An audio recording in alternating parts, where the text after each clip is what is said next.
Welcome to Testing Strategy, New Model, Better Outcomes. I kind of had this, I did a talk earlier in the conference on conscious coupling. I had this kind of metacognitive moment while I was prepping in my hotel room that all of my talks are exactly kind of the same format. So I tend to kind of go through, divide them into two parts. So the first part, we're going to look at a number of existing testing models. And the second part, we'll look at maybe how we can use those models to form our own model that matches our context. Just a quick, brief intro about me. My name is Dave Laribee. I come from Atlanta in the United States. Happy to be in Europe at this point. My contact information, I'm kind of mid-career. I guess I would describe myself as a playing coach. I do a lot of work in like Fortune 500 or with hypergrowth startups as an agent that comes in, not so much like a traditional Agile coach. I'm not really coaching like Agile mechanics, but I become kind of an actor embedded with the team to help them influence or change their strategy, usually around something. My kind of areas are like continuous delivery, a lot of DevOps stuff these days, testing strategy, test-driven development, and legacy code. So keeps me busy, keeps the bills, keeps the lights on, and I'll have a link to the slides afterwards. There's a lot of links in these slides, so you might want to kind of harvest if you haven't seen some of this stuff. So I'd like to start this with a definition. Model, a noun, a system or thing used as an example to follow or imitate. So as we're thinking of these models I'm about to show you, some may be new to you, some may be kind of like tried and true, a lot of kind of classic industry stuff we're going to look at here. But think of these models not just as, person, place, or thing, or noun, but like mental models. These are how we might kind of consider our tests or test suites and our approaches to testing. Sometimes these models too will be anti-models or anti-patterns, things that we maybe shouldn't do with our tests, or things that if we do, we may be kind of cruising for a bruising, as they say. So model. So the first model, I like to call it debugger-driven development, right? And this model is, your testing is pretty much always kind of an ephemeral act. That is to say, when you're doing testing, you're getting into your software, you're working with your software, and then you may pinpoint an issue, pinpoint an error, and then stop the debugger, and all of that intent just kind of evaporates. This is typified by the so-called cowboy coding or cowgirl coding style, where it's just kind of yeehaw, let's do it. So you find this a lot of cases like, early stage startups maybe, where they're kind of prioritizing speed for quality. You'll find this in maybe some places that are kind of more junior developer oriented, and they just kind of haven't thought this through. Certainly, I think I started my career as this approach. I'm fond of this expression. Every time you end a debugging session, monsters devour a kitten, right? So you're losing all that good information that you had to find, stepping through the code to find what is happening with the problem. And this model of testing is very much a developer kind of driven model of testing, right? So you'll have this kind of thing, maybe layers of support. It finally gets to the development team, and they have to figure out what's going on. They figure out what's going on. Maybe they patch it. It's kind of like sticking their finger in the dike to prevent the water from, flowing out. And maybe they fix the incident, but maybe they don't fix the problem. So one thing we can do with this, sometimes with teams, this is kind of a little throw-in technique that I'll use. This is, if you can get Wordle to run in a modern browser, that's a big if. Wordle is a tag cloud generator, but I'll go into a team and take their Jira defects or their GitHub issues, less GitHub issues. Those teams tend to have a little bit better, more sophisticated approach to testing. But VersionOne, former employer of mine, or Rally or whatever they're tracking their issues in, and I'll plop it into Wordle and we can kind of see. So with this team, we get a sense that they're having JavaScript issues. Lightbox maybe is something to address, grid. And so you kind of get a scatter plot. It's not something that gives you a hardcore insight into what the real traumas or weak points of their system. What are the traumas of their system? What are the kind of areas that are causing real problems? But it gives you a notion of, gee, I might start to investigate here, right? If you don't have the benefit of a lot of test automation pointing to specific problems. So this talk follows this format. We look at a model, and first thing we're going to look at what's good about that model, or what might people say is good about that model. So I'm not necessarily saying this is all pros and cons, but this is what you might hear, or this is, these defenders of this model might say, I love my debugger and static analysis tools. That's great, but it doesn't, if you're not kind of having some kind of test automation strategy, you might lose intent when you end that debugger, right? So it'll take you only so far. Some people just don't know of any other way, right? This is kind of, it's getting more and more rare, thank goodness, because the word about test automation is getting out there, and certainly DevOps movement has a huge deal before that. Extreme programming kind of brought this to the forefront, right? Test automation.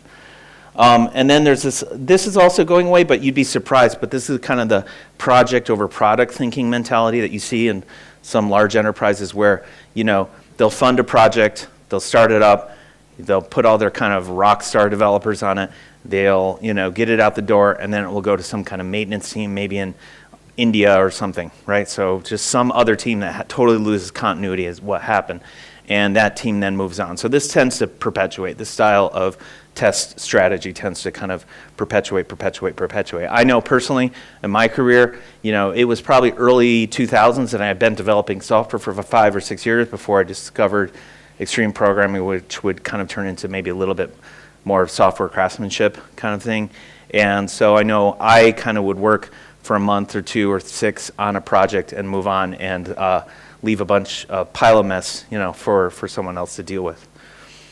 So here we have Anxiety T-Rex. Anxiety T-Rex, this guy just going forward is kind of representing things that are a little bit like, make you feel a little anxious or make you feel a little like, this isn't the right thing, right?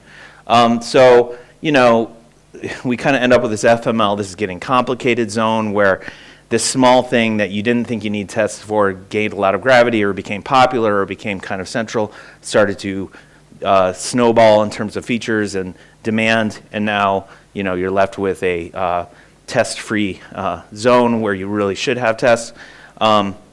This could also take the form, so just kind of tongue-in-cheek, 5 Marlboro men died of smoking-related diseases. So thinking cowboy coding is just really not a very sustainable approach when you have a long-running application, right? Startups, interesting. Oftentimes, like I said, testing kind of falls to the wayside because, speed to market trumps quality, right? But then I've made a really great business out of working with startups that have kind of done that. Certainly, VersionOne was one of those examples that they kind of had a little bit of technical debt. And that's a good thing, if you're successful, you probably are going to have technical debt because you're successful, but then you've got a new problem. You've shifted problems too. Now how do we kind of sustain delivery, right? Okay, testing pyramid.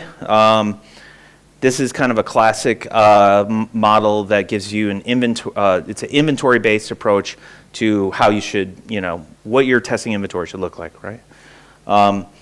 Does anyone know this guy? So this is Ron Swanson from an American television show, Parks and Recreation. He's kind of a character of masculinity. He's like the most masculine man ever, which sounds like a horrifying thing, really, in a way, but he kind of somehow pulls it off. He's got this stern mode and this kind of cheeky mode. You can see, pyramid is a very classic model that's used in a lot of different domains. Here we've got a whole row of his pyramid of greatness.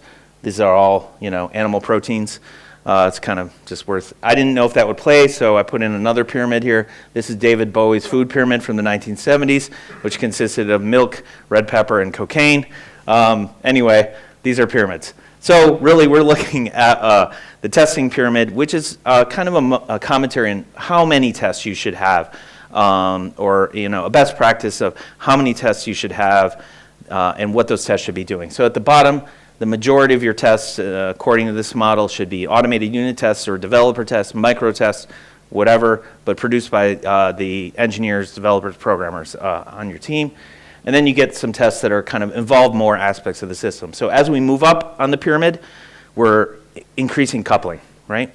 Tests involve and interact with more things, all the way to the top where we have tests that kind of maybe, if you have a standard web app, go through a browser, something like Selenium and then hit a database, and you've got to have that full apparatus set up to run those tests, so they're slow and brittle. The notion is that you want fewer of those slow and brittle tests. We'll deal with the eyeball in the middle in a minute, but you want fewer of those slower, brittle tests, and you want more kind of isolated, fast tests to give you that total quality picture. So testing pyramid, things I like about it. Explains past mistakes. I've definitely been part of teams that have had the inverse of that, the upside down pyramid. We'll talk a little bit about that in a second.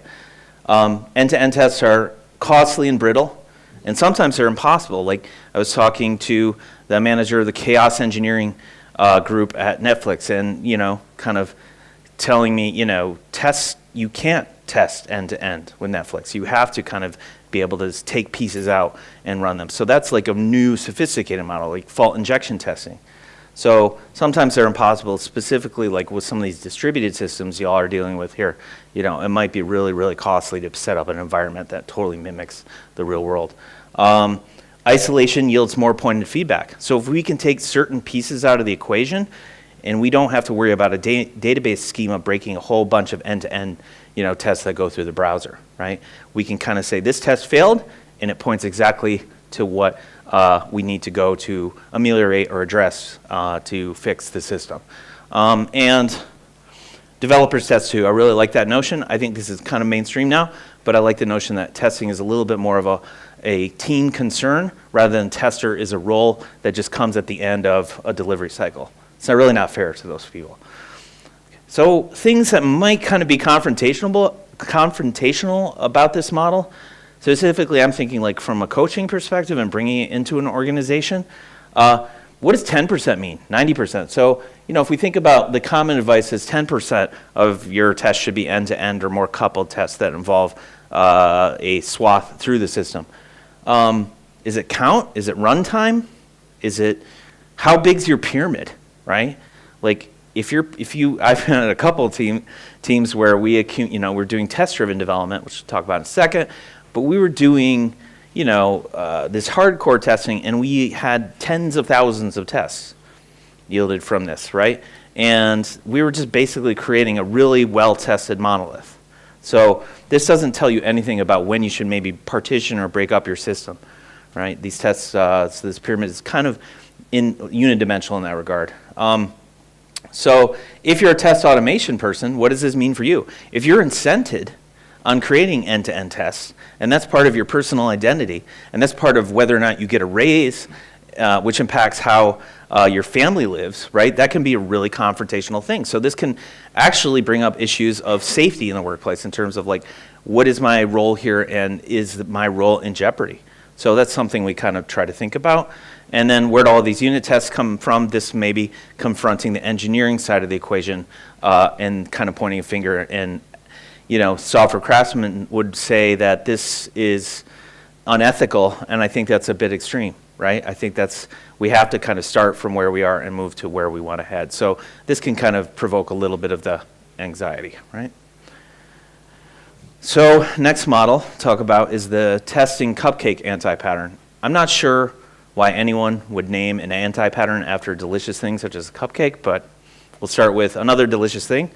This is the software ice cream cone testing anti-pattern, where you have an organization that has a whole bunch of manual tests, usually in something like HP Test Center. Maybe they've offshored their testing function and are kind of saving money by having people write test scripts and then run through this big testing effort, multi-day testing effort before a release. There's a few automated GUI tests, maybe, kind of Selenium will save the day, Cucumber will save the day kind of approach. And then a few integration tests and very few unit tests. Usually an organization that has this, exhibits this anti-pattern, the unit tests are going to be from one or two passionate developers that are, have read something in the Martin Fowler series and are wanting to do unit testing and try that out. But it's not certainly a cultural thing. It's not something, a norm. It's not part of, you're not doing test-driven or even tests in proximity. Testing comes at the end if you have time, right? Or one or two people are doing test-driven. So the cupcake anti-pattern is just and this, I'm just going to point out, this deck is rife with links. So all of these things are linked, properly credited. and the, if you want to grab it, it's really a curation of testing models. So anyway, this notion is that you have some kind of handoff where you're throwing artifacts over the wall, right? And once the developers get done, they kind of throw over the wall, and the automated testers get like maybe they're on a 2-week lag. And then at the end, all your poor testers have to kind of run through these really inhumane, robotic testing scripts, like 1A, 1B, 1C, if, then, that kind of thing. So what happens is you end up with this real backflow. And so what you're not seeing in this picture, the anti-pattern is each of these handoffs produce backflow of defects. So we're kind of in a way doing debugger-driven development, but carrying this big test inventory. We're also carrying this inventory and getting attachment to this inventory, and then sunk cost fallacy comes into play, and we are reluctant to jettison this inventory. So it has this effect of really slowing things down. So this is kind of an enterprise thing, leads to all sorts of bad blood.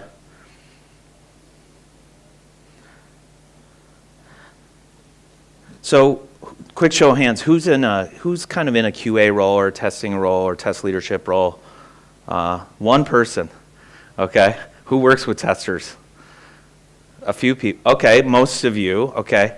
All right, so interesting, some people didn't raise hands, so maybe testing is becoming a skill, but this is the notion, again, this might be more of a historical thing. Hopefully it's going away, but I actually run into it all the time, especially very successful large companies, Fortune 50 even, that have this issue.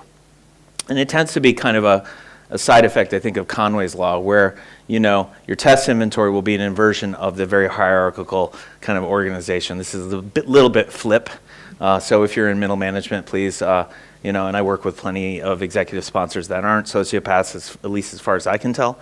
But these are the kind of cultural conditions that lead to a testing cupcake anti-pattern. So let's review testing cupcake anti-pattern. Pretty sure Gusta, that explains some of the angst I feel, right? Developers, engineers versus QA, that kind of bad blood. It also, organization culture has a huge testing influence on our testing strategy. I really like that notion, and I think that there's a reason it's called Conway's Law, not Conway's Theory, right? We kind of see this repeating over and over again, certainly in the way we approach software quality. And I like to present this model when we get to a point with a team where it is appropriate to present that model as a kind of counterpoint to the testing pyramid. So it's always nice when you can say, this is a model, this is an anti-model. Let's discuss. Is this appropriate for you? Right?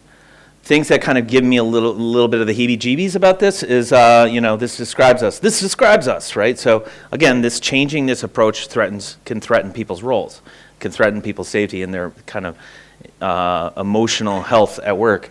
We have a major investment in Test Center. We hit on that a little bit, but there is this notion of I write test scripts, that's my value. Now you're asking me not to do that. It's confrontational. This is a quote from me, actually. Why do we keep ignoring these 500 cucumber failures? I see a few smirks and grins. But I'll tell you a story at VersionOne. We got kind of all super stoked on BDD and totally missed the point.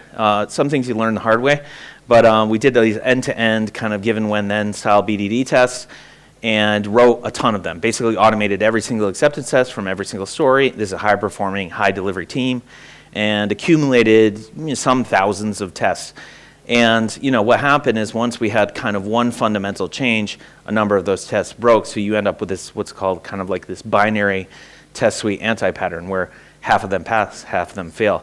Now, that automated test run was in our continuous deployment pipeline, but very quickly got moved out of the way and we forked it. So basically we'd push to production or push to staging close to production. We then had to pull into production. But then sideways, this cucumber would just run in the darkness. And it's kind of that whole Zen koan, if a tree falls in the woods, do you hear it kind of thing, right? Not really. So it's there now and it's busy and some people are maintaining it, but they're no longer in the value stream. So leads to all kinds of issues. Next model, we'll talk about Agile testing quadrants. So this is kind of the bellwether of the Agile testing approach.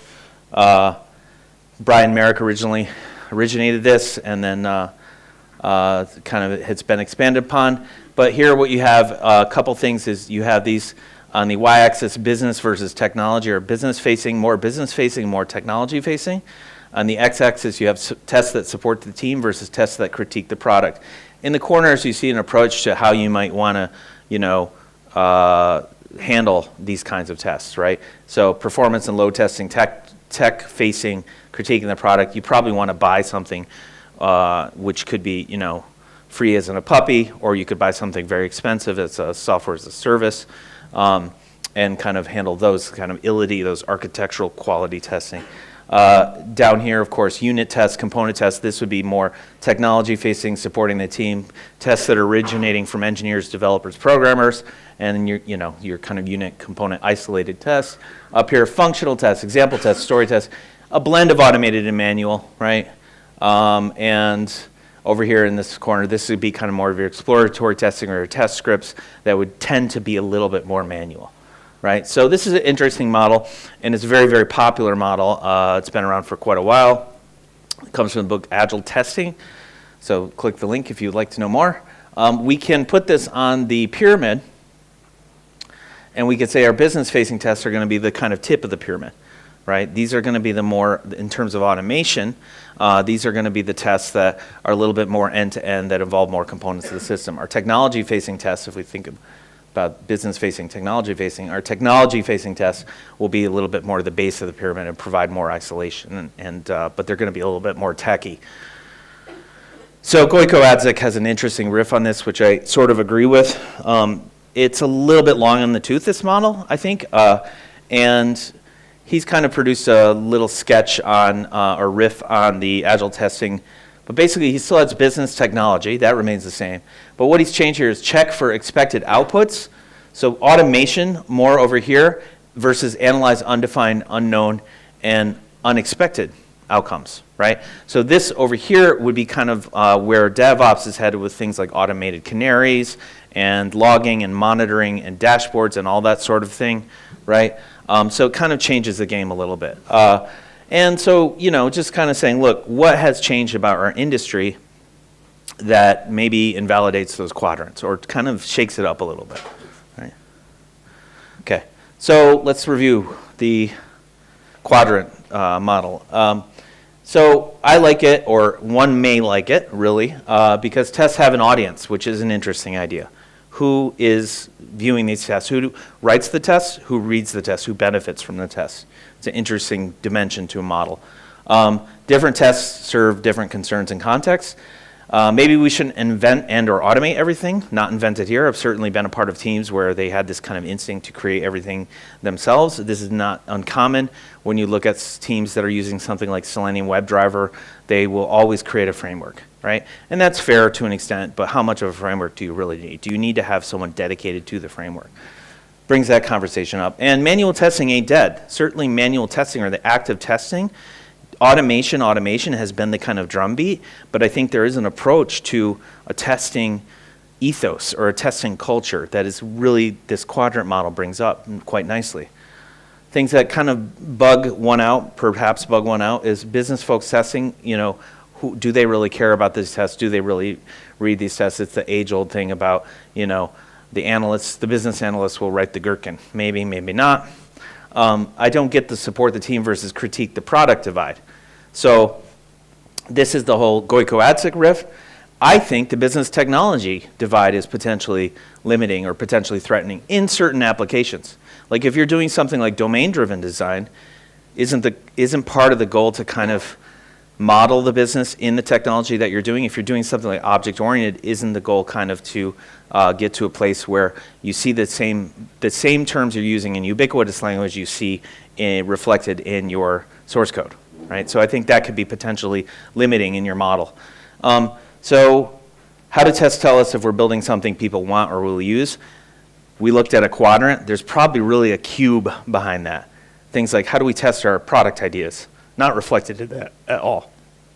Gojko's model a little bit reflects that. It kind of gets there. But things like lean startup, things like fail fast, how do we understand if what the thing we're building is even wanted or needed or cared about? Okay. So another model we'll look at is test first and TDD. Typically, it's red, green. I left refactor out because most people forget to refactor. It requires so much discipline. We'll talk about that a little bit. So let's look at TDD in terms of two schools of thought. You have Detroit School TDD, which is kind of a submodel of the model. This is, comes from extreme programming. Chrysler C3 project is certainly where a lot of us that are kind of TDD enthusiasts or have incorporated it into our workflow started. Red, green refactor, so you write a failing test, you get that test passing, and then you tidy up the code. That tidying up the code requires quite a bit of discipline.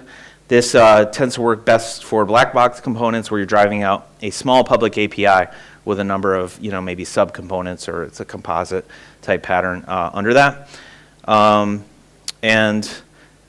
Martin Fowler calls this, you may run into, as the classicist form of testing.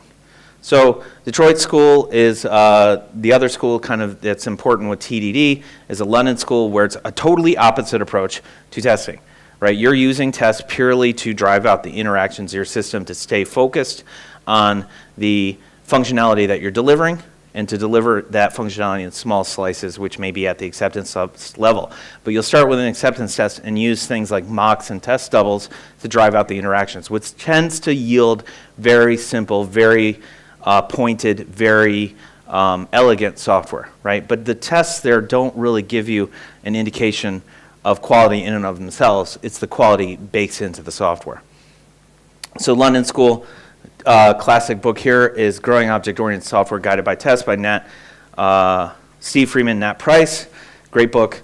Heavy use of mock objects, which is kind of a stub or a fake with an assertion built in.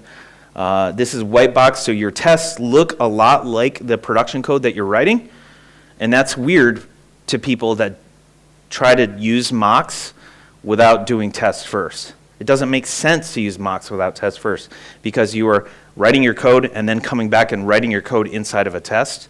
No, you kind of drive out those interactions with the test, and it's meant to give you this sense, this gut feeling of, is my application simple, is it elegant, right? It's kind of the pinnacle of object-oriented design, I would say. So tests are purely industrial byproduct of design. And then Martin Fowler somewhat derisively calls this the mockist style to testing. So he clearly prefers the classicist. So this is an age-old battle. I use both, and I'll show you how. We may start at a controller. So we're driving from the outside in. So we're starting at usually some boundary in our system, some kind of application service, some facade, some controller. And we may do a little bit of testing to drive out and discover an adapter. We want to have some kind of anti-corruption layer, something at the edge of our system that we don't want to have leak into our nice pure core. That may lead us to driving out an application service using another. So here we're doing London, using mocks to kind of discover these interfaces, so to speak. And then here we kind of come along and find out we're actually dealing with an actual object, a core domain object, some kind of value object, something that is core in our domain model. And here we're switching to a Detroit style, right? So typically what happens then is you move in and down. So this is kind of the outside-in approach to TDD. And you'll drive out the application service. And then at the end, you'll come along and kind of glue all of your adapters or hook them up to something real. So that could be a database, that could be some kind of third-party network service, and this tends to be the kind of black swan or aha moment people have with TDD that sells them. So about a 1 to 3 month learning curve on a team to intentionally pursue this testing model. It's very expensive. It tends to yield high results or great results, but it's a very expensive model to pursue if you're going to kind of do this, both London, Detroit, full stack TDD stuff. So things that are pretty nice. Clearly I have a lot to say about test-driven development, a little maybe a bias. So test first and to a lesser extent test closely ensures unit tests get written and not forgotten / put off. So if tests are the last thing that we do before we ship something, we're probably going to, oftentimes it'll be the things that get sacrificed, right, is writing those tests. Design your code by treating everything as an API. Your tests are simply the first client. I love that about it, right? You get to feel how your code works and not speculate and just throw it out there, and then 6 months after you've forgotten everything, back to debugger-driven development, come back and have to figure out how it works, right? So whether or not it's awkward or whether or not it's simple. This approach, we focus on the very nerd core layer of testing, but I think test first scales at pretty much every level of product development. So we can apply test first at a code artifact level, classes, functions, that kind of thing. But we can also apply a very high level in what are our business ideas, what are our features that we're delivering? Do we think that they're meaningful? So test first at a feature or product level may indicate, let's do something minimal to see if there's interest, to see if that our customers are actually interested in using it. So things that bug people about test-driven development, discipline is real hard, right? It's hard to ask people to kind of refactor. And it's, you can throw ethics at it, and that may work in some settings, but unless it's part of your culture, right, as it is like in some of the craftsmanship shops, it can be kind of difficult to ask people to suddenly become disciplined overnight. I know I forget to refactor sometimes, right? So it's a rugged and steep learning curve. I mean, it's kind of a church of software development, and just to be clear, mock objects are weird, especially if you aren't doing tests first. It looks like you're just going back and rewriting the code you just wrote, and that's exactly what you're doing. If you're not doing tests first, mock objects just seem crazy, unless it's, of course, something like wire mocks for component test isolation. Practicing both Detroit and London, state versus interaction based, blurs the line of unit, and this is just something junior developers really want to say. A unit is a class, a unit is a function, but really to me a unit is more of it's less about unit, it's more about speed, it's more about pointed isolation, verification, that kind of thing. So there used to be this next model, TATFT. There used to be this website called whendoyoutest.com. And you'd go there, and it said all the fucking time, right? And so this is the approach. I chose the Pitbull because it's kind of this hardcore, like, let's test, and everything must be tested. So, typified by, it's the hardcore. It's a hardcore approach.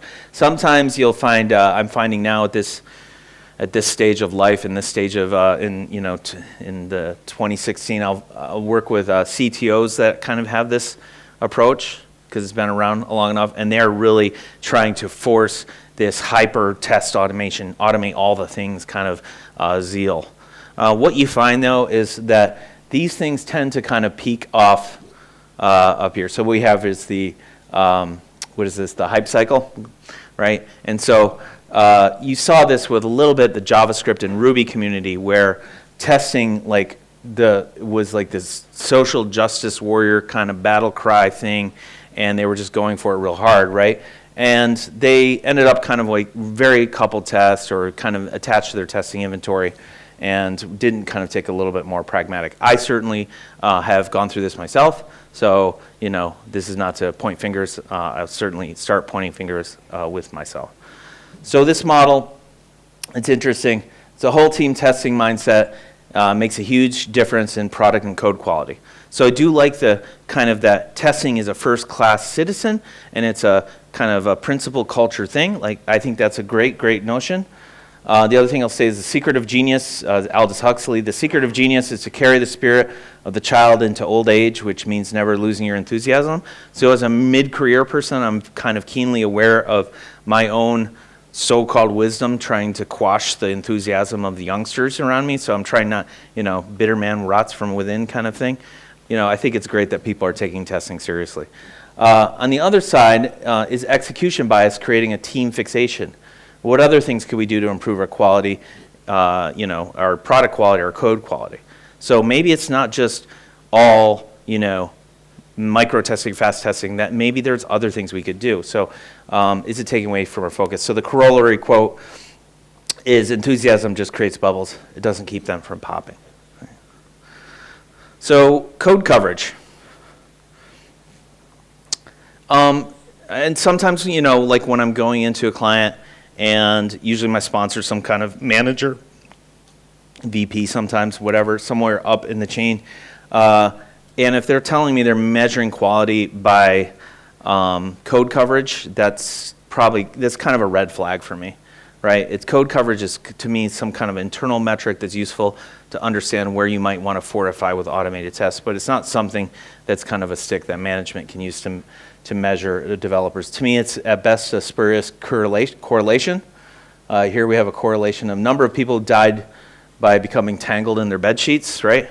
Versus per capita cheese consumption. So, these things correlate, but doesn't necessarily mean that high coverage is going to cause high quality, right? It doesn't mean that your quality is tied to, your coverage is not your quality, basically. I will say, on the flip side, this is from a test-driven development workshop I was doing. We do sometimes this bowling exercise, and what happened is we got to a point where we wanted to refactor, and coverage was kind of handy in this case because we basically introduced this new frame abstraction, so we were able to use coverage to say, to go down this abstraction spike and then come and do a little bit of test after, which, is how it works in the real world. But as a developer, I could kind of see I missed, this whole rolling machine has 0% coverage. I just introduced it because I had a moment of inspiration and tests were going to kind of slow us down. So we just kind of spiked it out and then test after. So it can be valuable there. So code coverage, pretty sure Gusta, handy while unit testing, last example. A coverage tool can help fortify refactoring resolve. So it can be very useful on the path to test-driven development if you're not fully kind of acquainted with it. Even as someone that's done a ton of it, it can be useful to kind of fortify after you get a little moment of inspiration where you just want to spike it out, to come back and say, I should test this and use my test to see if my spike is worth anything, right? Things, just classic. How else do you expect me to measure quality? If I can't measure it, I can't manage it. So measuring quality is one of those really hard things to measure. You probably want to have a high bandwidth with your senior technologist as a manager. You want to have a good relationship with your tech lead, right? And that's just a qualitative thing. That's not a number. The developers tend to get a little bit cranky with this stuff. Clearly, developers can be a cranky breed anyway. Coverage tells me nothing about test suite quality. That's the other thing. So I've seen things where people have 100% coverage with no assertions in their tests. So great, And you can do things. I've actually implemented, if you're familiar, there's this thing called Sonar Cube. I've implemented some checks in that will check to see that there's assertions in your test. And some more enlightened test frameworks will actually, if there's no assertion, they'll let you know. Okay. So exploratory testing is a model. It's a simultaneous learning, test design, and execution. So this is kind of this, I like to think of it as a improvisational approach to testing with context, but it's a kind of build of this more humane approach. So now we're going a little bit more into product level and a little bit more into a model that has something to say about testing a whole system.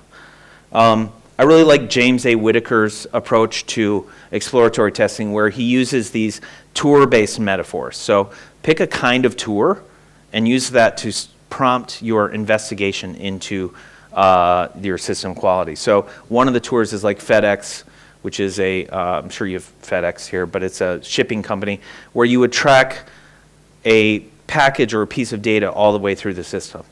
And you just use that tour, that metaphor, to start to, explore the quality of your system and what's happening in your system. Another one is called the back alley tour, which case you approach the system with a malicious intent, right? You try to break the system. You say, I'm trying to black hat this system. I'm trying to game it. I'm trying to do, SQL inject or whatever, right? So exploratory testing, what I like about it, people support a world they help to create. So it's an all hands on deck approach. Exploratory testing, if you ask everybody to get involved with testing, it isn't like you need to be a tester or be directly in a QA role, right? It's something that's kind of easy and freeing for developers and other folks and managers perhaps to get involved with. So it's a way to invite people into the quality story of your product. It's a sound alternative to maintaining expensive DB and manual test scripts. So it's a bit more humane in terms of it leverages human creativity and it leverages human dynamics in a way that a manual test script puts a human in a place that you just haven't automated yet, right? Things that are a little maybe difficult to kind of introduce this model or breach this model with. Developers develop, testers test, so there's kind of this ownership of functionality or function. What about my test scripts? Again, people get attached to these test scripts. It can be kind of confronting to say, you know, just ditch all this stuff, right? You're doing it wrong.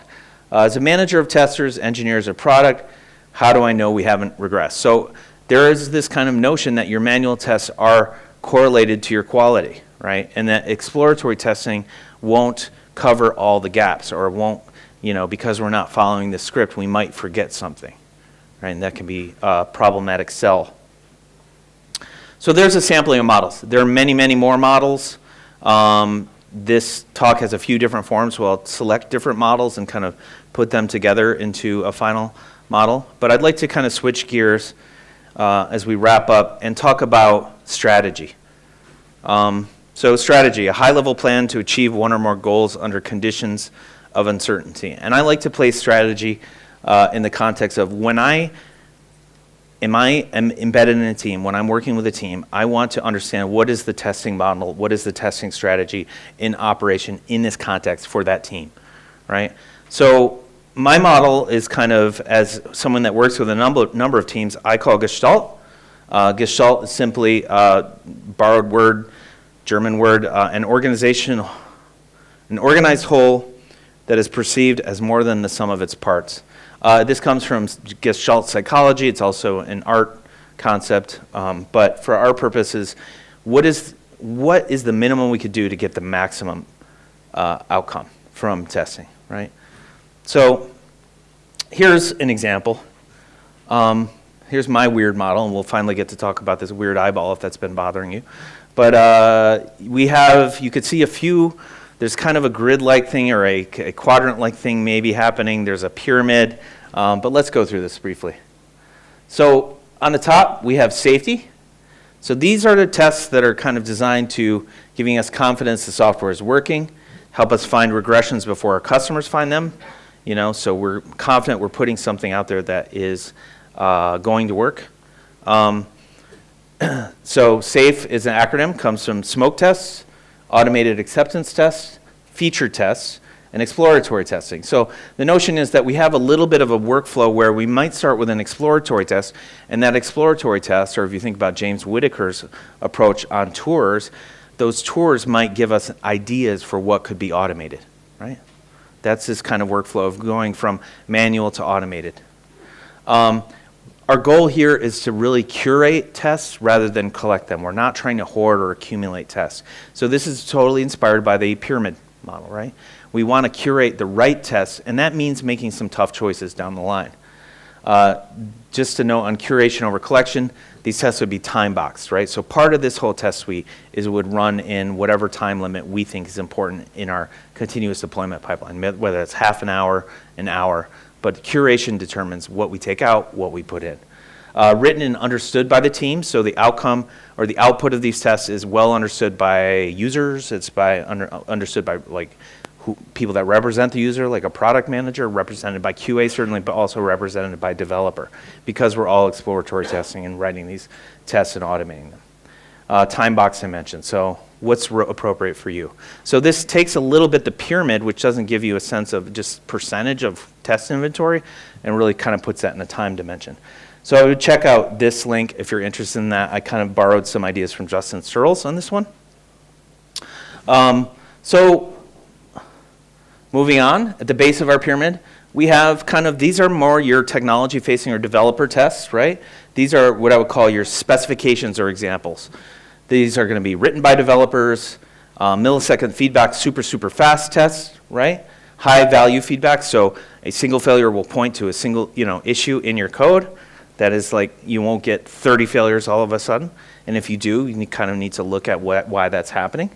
We're looking at state-based verification, black box testing, refactoring dependent. So the refactoring kind of happens in line with the testing to keep the code very clean. And this is your Detroit school or old school. So I'm kind of splitting the base of the pyramid a little bit and adding a little bit more resolution to my testing model. Yields small graphs of independent objects. That is, a unit isn't strictly a class. So moving to the next one, we have design and discovery tests. So also unit tests, also fast feedback. Heavy use of test doubles, mock stubs to design object interactions. These tests tend to help us discover boundaries. Like, what are the chunky parts of our system? Not just the classes, but above the classes. What are the namespaces, packages, what are the components in our system, that kind of thing.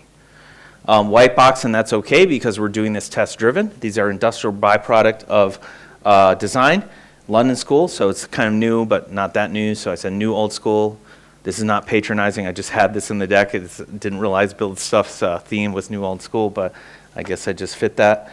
And deletion is okay, it's actually quite desirable. So at some point your models just could look like that because you delete these things if they ever get in your way.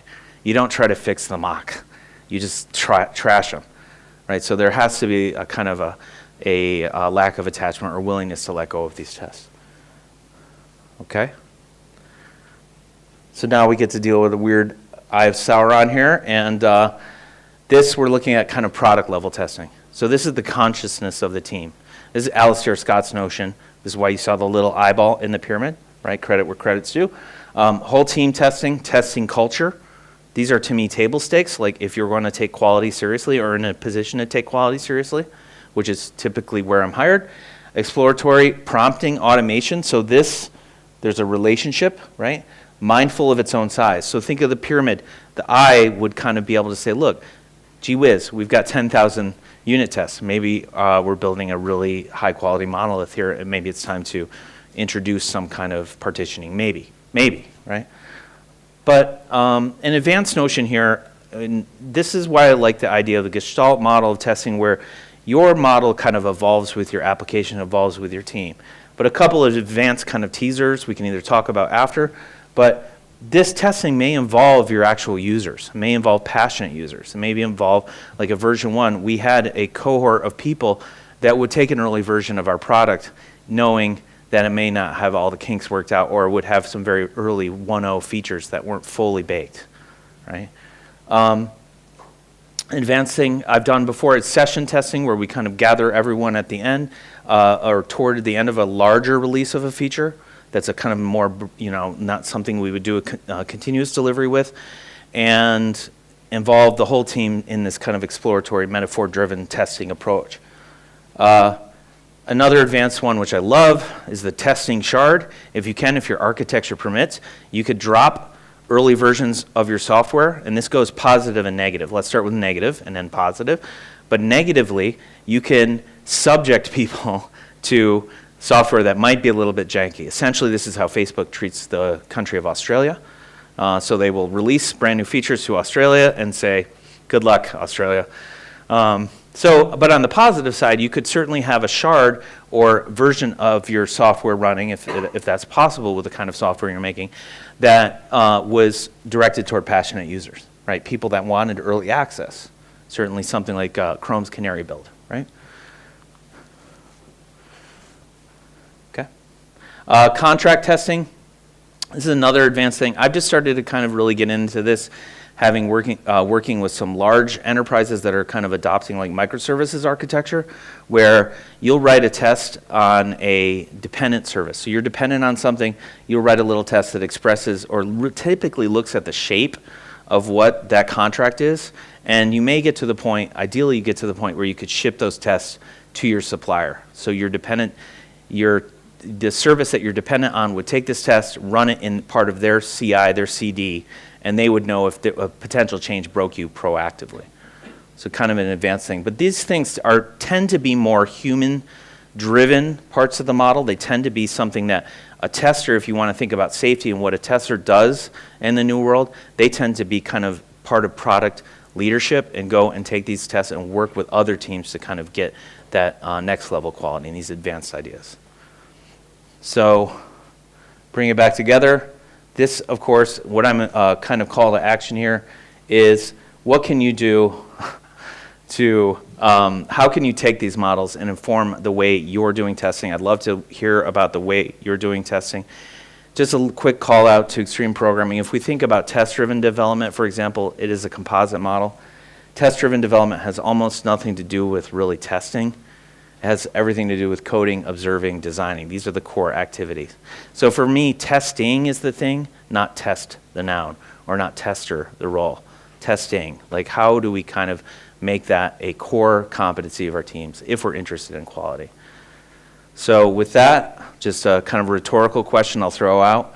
What does your model look like? I don't expect it to look like this model. This is an instance of a model, pretty much pretty applicable, pretty decent, sensible default, but depending on what you're doing, it may look totally different. Okay? That's it. That's what I've got. Thank you for your attention. I appreciate it.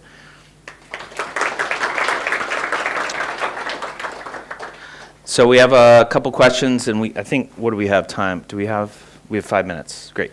So what testing strategy can you suggest for teams that are not used to writing unit tests? Teams that are not used to writing unit tests. Well, I would ask, why, who, do you mind identifying yourself? It's a good question. So what do you, are you on one of those teams now? Yeah, I work on a solution which has 0 unit tests. 0 unit tests, yeah. So back to that model, what I would suggest is you start there.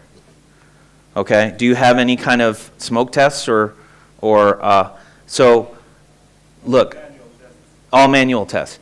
So let's put the unit testing thing aside, and what I would kind of start a team with is say, look, are you doing any kind of continuous integration, automation, deployment?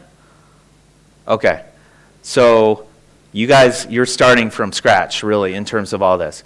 Is it worth it? If it is, let's just make that assumption. If it is worth it, I would suggest you write a test that gives you a notion of safety. Find something, think back to that Wordle, find something where you have churn or you have issues in your system and you're having difficulty, and write a little bit more of an end-to-end test, but write one and get that in some kind of automation, whether it's a cron job, whether it's Jenkins, some, Travis CI, some kind of thing that will run it on check-in or periodically, right? And that tends to be kind of like the drug dealer model. First one's free, like the kind of, it gives you a little bit of a, entry point into the value of testing. So try to find a point of demonstrating the value. I wouldn't necessarily, just because we have that pyramid, jump to just doing unit tests. Unit tests are great, but like write one little smoke test that's just going to say, this area where it's kind of maybe our system's a little flaky, it's going to give us a heads up, like an automated canary. The canary in a coal mine is the reference there, where old coal miners would bring canaries down into the mine, and if the CO2 became too high, the canary would die. It's pretty awful now that I think about it. But yeah, find that one little hook that's going to kind of get your team what's called like test infected, and then try to avoid the test all the effing time if you can, right?